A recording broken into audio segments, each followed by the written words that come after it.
Okay, hey there, Islanders. How are you? I wanted to do a little video to introduce you to the website and show you how you can use Islander.World in order to improve your languages. So what is Islander.World?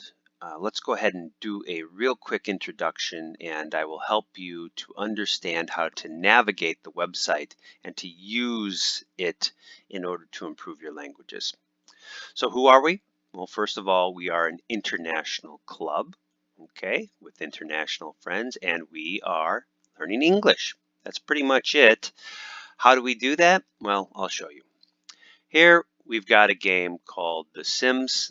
If you're not familiar with it, it's been around for about 17 years, an extremely popular video game.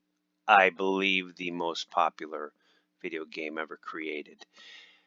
17 years and no signs of stopping anytime soon. So the game's going to be around for a while, so you can use this in order to improve your language skills. All right, so the main thing when you start off with the website is figure out how you are going to create your character. And you do this by choosing your native language. Whatever your native language is, we have 17 of them here. So if, for example, my native language is Korean, I'm going to click on this button here, and what it will do is take me to the traits page. And you can see here we've got it in two different languages. Again, you can change it no matter what language you want to use. So we've got all the buttons up here at the top, and then you go ahead and choose your language. So when you start your character, you have to choose 3 characteristics for your character. And you can see we've got a whole list down here. And if you want to just test yourself and improve your language skills, start from the beginning, go down the list, and then go ahead and see if you can understand all of the various descriptions and definitions that they give for each one of the characteristics. So right now, what we've got are the 3 basic tools to help you to be able to pick your character.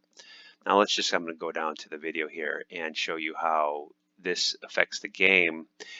When you go and you start using the game and you play with the game, you have to choose some kind of characteristics and skills and various other things in order to create your character.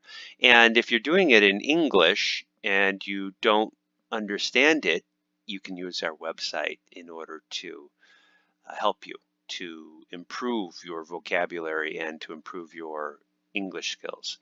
Again, you can use this for any language. As you see here, you can choose any language, but the base definition is always in English, and that'll give you a core, a starting point in which to improve your language skills. And I'll just go ahead and choose another language here, and you can see that it just switches on over to whatever language you would like to learn, whether that be Italian, German, or what have you, Polish.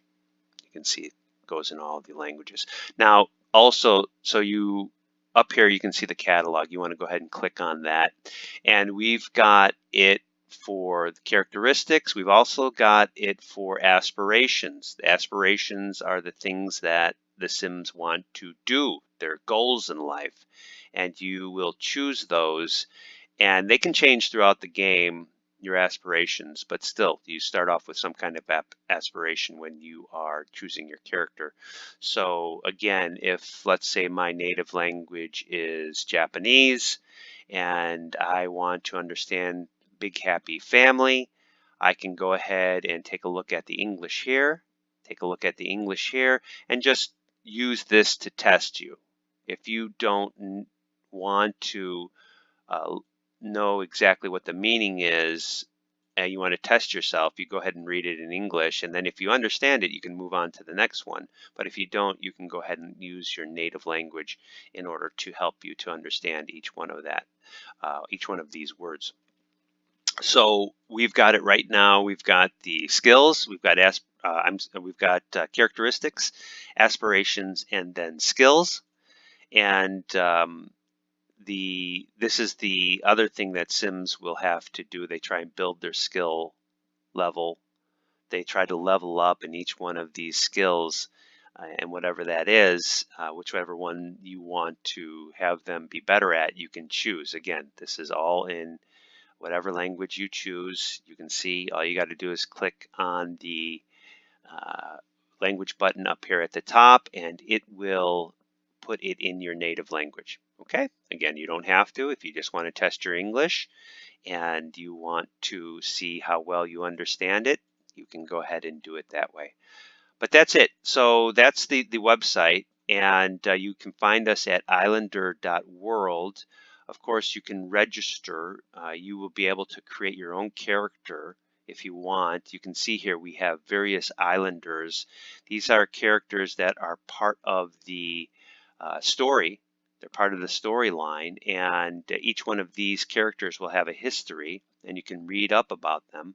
So, for example, if we take a look at this guy, who is he? His name's Jake, and we can read a little bit more information on him. He's in some groups. He's posted some pictures on the website, and there we can see some of the pictures that he has posted. So that's it, and we've got a lot of fun things to do. It's a fun way to learn another language. By using these life simulation games, such as The Sims, you can improve your language skills dramatically. Now, this website and the vocabulary that's used in this website, I would say, is for people, English speakers who are at the intermediate level, who would like to jump up to the upper intermediate level or even the advanced level. If your English is basic, you're going to have a little bit of trouble with a lot of these words and these definitions, because as you can see, this is not basic English. It's meant for the intermediate level student trying to jump up to the upper intermediate level or even the advanced level. Okay, so that's it. That's Islander.World, and we are going to be producing a whole bunch of videos as you get to know the storyline. There's a story involved, and you will have a lot of fun learning English or any other language in this way.